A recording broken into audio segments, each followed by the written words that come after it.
The storm came in after sunset, as the brick on our building was still retaining some of the heat from the day. I lived above a closed tailor shop on Mercer Street, in a 3-story walk-up with 6 apartments and a ground floor that always smelled faintly of dust, fabric, and old radiator paint. The windows stuck in summer. The hallway carpet had a permanent ripple near the second landing, like someone had tried to pull it loose and given up. When the rain began to fall from the storm, the atmosphere of our building was somehow charged. As I washed the glass in my kitchen, the lights were flickering twice, and on both events, there was a slight cough from the refrigerator followed by its usual brightness. Across the hall, Mrs. Vale opened her door just enough to say, "If it goes out, don't use the elevator." We had no elevator. I think she was nervous and forgot where she lived. The third flicker was worse. The whole building snapped dark at once. Not just my apartment, but the hall, the stairwell, the amber light over the front vestibule. For a second, the only brightness came from lightning pressing the windows white. And then the rain started falling down. Hard, unbroken, endless rain beat against the metal awnings above the shops. I waited. Somebody always waited first in that building, hoping somebody else would do the thing. But after 10 minutes, the hallway outside my door was still black, and the emergency light above the stairs was pulsing weakly, giving off a red blink every few seconds like it was losing interest. My phone had 40% battery. I found the small flashlight I kept in a junk drawer and stepped out. 2 doors opened on my floor, but no one walked out of them. "Breaker?" a man whispered from behind 2B. "Probably," I said, as though I knew something. The basement breaker room was reached through the stairwell, past the mailboxes, and a narrow service corridor behind the tailor shop. The landlord had shown me once after a winter outage, mostly because he lived across town and hated driving over for small things.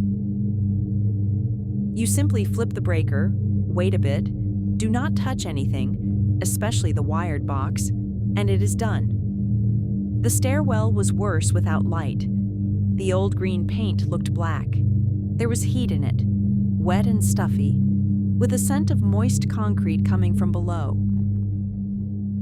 Halfway down, I saw a flashlight beam move across the wall under the first landing.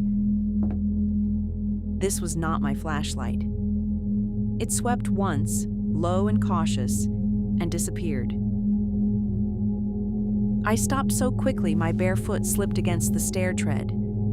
At that point, I realized I had gone downstairs in sandals, which suddenly seemed really stupid.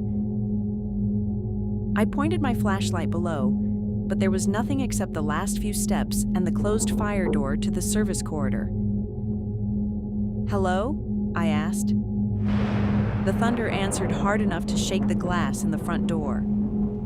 I nearly went back upstairs. I wish I had. But the building was full of people sitting in dark apartments, and the breaker room was 15 feet beyond that door. I convinced myself that this was either the landlord or one of the tenants who live in the storage units on the ground floor. Someone with a purpose to visit the place. At the bottom, my flashlight caught water on the tile. Not just seepage, footprints. 2 sets had come in from the rear service door, crossed the corridor, and stopped near the breaker room. The footprints were dark, with crisp edges, and consisted of the rainwater and the grit from the alley. The rear door was not completely closed. The wind pushed the rain in gusts through the gap. I heard voices there.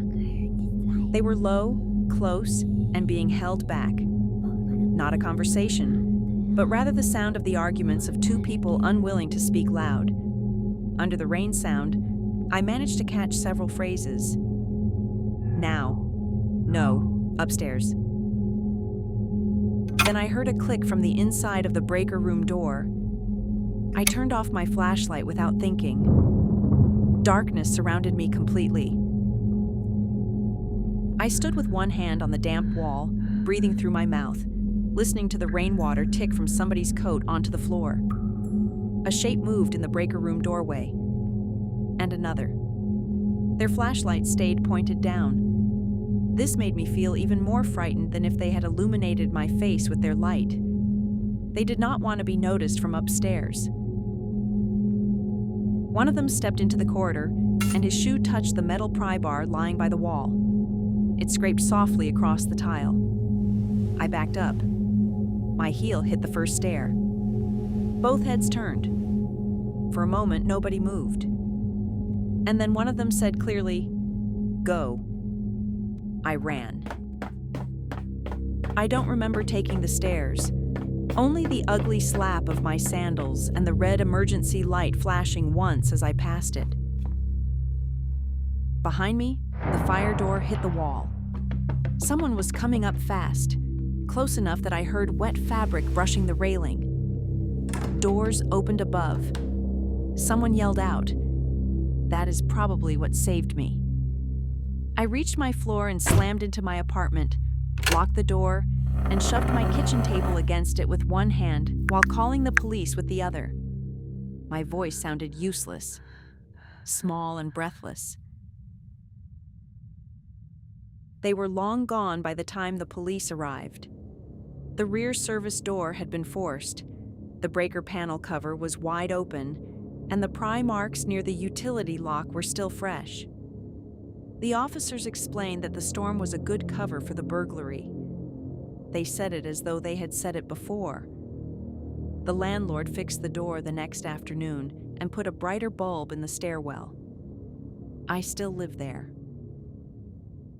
When thunderstorms come through now, I hear everyone's doors open a little after the lights flicker.